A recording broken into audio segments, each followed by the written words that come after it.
chapter 28. So Isaac called for Jacob, blessed him, and said, "You must not marry any of these Canaanite women.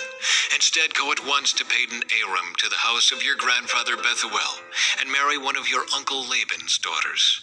May God Almighty bless you and give you many children, and may your descendants multiply and become many nations. May God pass on to you and your descendants the blessings he promised to Abraham. May you own this land where you are now living as a foreigner, for God gave this land to Abraham." So Isaac sent Jacob away, and he went to Padan Aram to stay with his uncle Laban, his mother's brother, the son of Bethuel the Aramean. Esau knew that his father Isaac had blessed Jacob and sent him to Padan Aram to find a wife, and that he had warned Jacob, "You must not marry a Canaanite woman." He also knew that Jacob had obeyed his parents and gone to Padan Aram. It was now very clear to Esau that his father did not like the local Canaanite women. So Esau visited his uncle Ishmael's family and married one of Ishmael's daughters in addition to the wives he already had. His new wife's name was Mahalath. She was the sister of Nebaioth and the daughter of Ishmael, Abraham's son. Jacob's dream at Bethel. Meanwhile, Jacob left Beersheba and traveled toward Haran. At sundown, he arrived at a good place to set up camp and stopped there for the night. Jacob found a stone to rest his head against and lay down to sleep.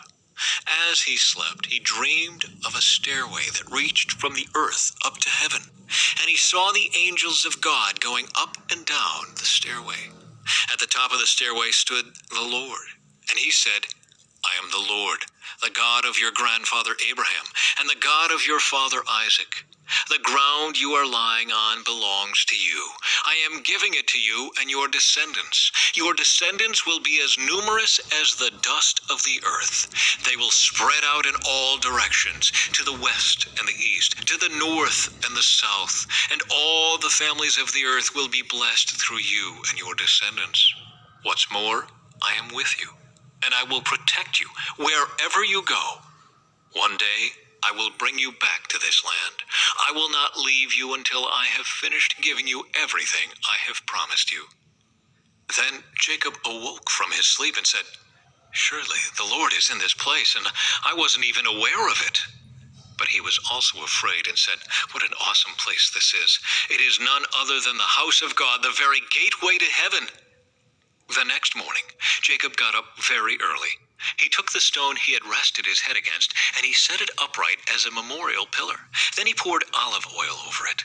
He named that place Bethel, which means house of God, although the name of the nearby village was Luz. Then Jacob made this vow, "If God will indeed be with me and protect me on this journey, and if he will provide me with food and clothing, and if I return safely to my father's home, then the Lord will certainly be my God. And this memorial pillar I have set up will become a place for worshiping God, and I will present to God a tenth of everything he gives me."